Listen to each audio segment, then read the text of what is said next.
Hot Podcast, and this week's episode will be about NXT Vengeance Day, which WWE NXT Vengeance Day was last night. So I'll get right into the matches and then as well give my thoughts and opinions afterwards. And we started things off for NXT Vengeance Day for the North American Championship, which is on the line between Wesley and as well with Dijak, and a really cool back and forth matchup between the two, and to see who would be able to get the title. Times it could have went really either or. It was basically a fight for every clinic between both Wesley and Dijak.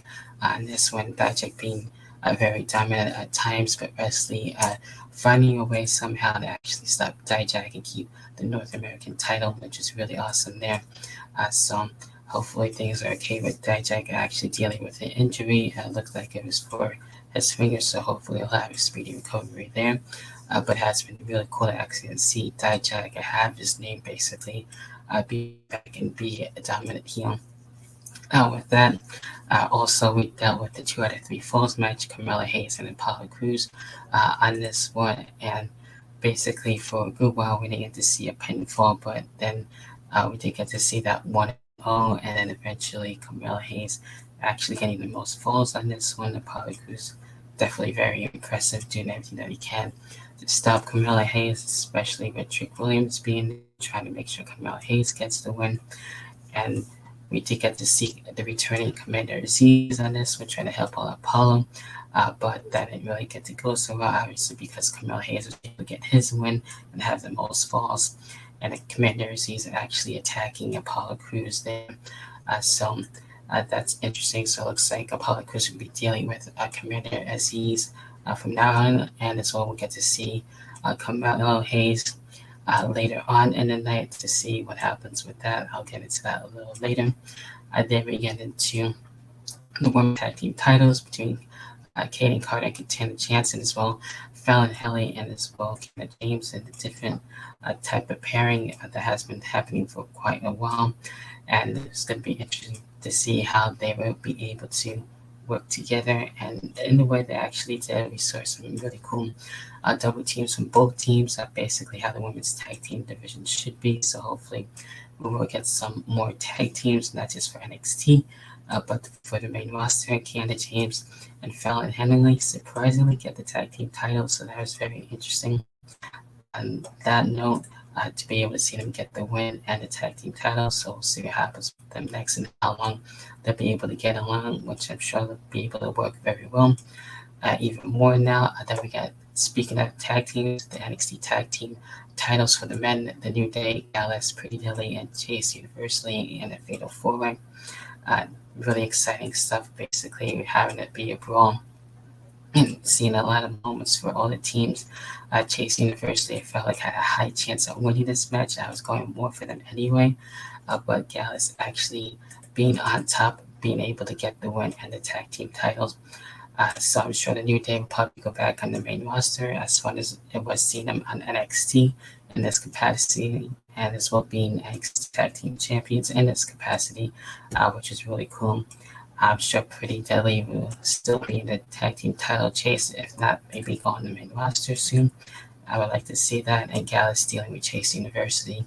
I could definitely see that as well.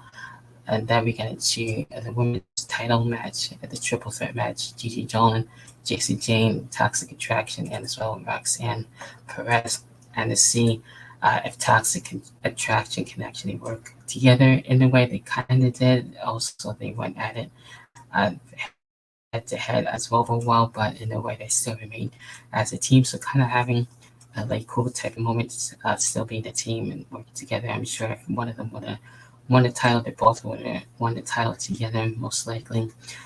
So in the end, Roxanne Perez able to come back and get to keep her NXT Women's title on them, and to be able to overcome Toxic Attraction. So we'll see who she'll be facing next. And then we get into with the main event, the NXT title match, steel cage between Grayson Waller and as well Braun Breaker on this. And basically I feel like more of Grayson Waller type match, you got used to it, but there was a catch this time. There was no escape, so that was the main thing. So only pinfall or submission on this one to win. made by Shawn Michaels. So that was interesting and cool to see that. But Grayson Waller tried to use the escape, but without trying to get the win, but just trying to get to the top of the cage basically and use the cage to his advantage. That way, he tried to actually stop Braun Breaker, but he was able to come back and actually take out Grayson Waller and keep his NXT title. And then we get to see, of course, again, Carmella Hayes looking to eye on Braun Breaker and looking to be wanting to face Braun Breaker next. I'm sure NXT Stand and Deliver. I can see that if there isn't another pay-per-view coming or premium live event for NXT in March. So that's it for NXT Vengeance Day. On that, I thought it was really enjoyable and really cool to see NXT back on the road. So hopefully we'll see more tour dates going for them and other shows as well in the near future. Obviously, Stand and Deliver being one of them, and beyond that, I'm sure. So really cool stuff there for NXT. I like the setup in Charlotte and everything for the Spectrum Center, and really awesome stuff from the matches and everything, how well things turned out. So I enjoyed it. Those are my thoughts about yours. If you're watching on the YouTube side, leave a comment down below. For YouTube, for listening, and you want to be able to talk about it more, definitely check out the Twitter as well. So we'll be able to talk about NXT Vengeance Day that much more. So definitely check out the link as well for the link tree for the rest of the In the Hot Seat podcast to find out more. That's in the YouTube bio and as well the Twitter bio as well. And check out the website and all that good stuff. And until then, I'll catch everyone next time on the In the Hot Seat podcast.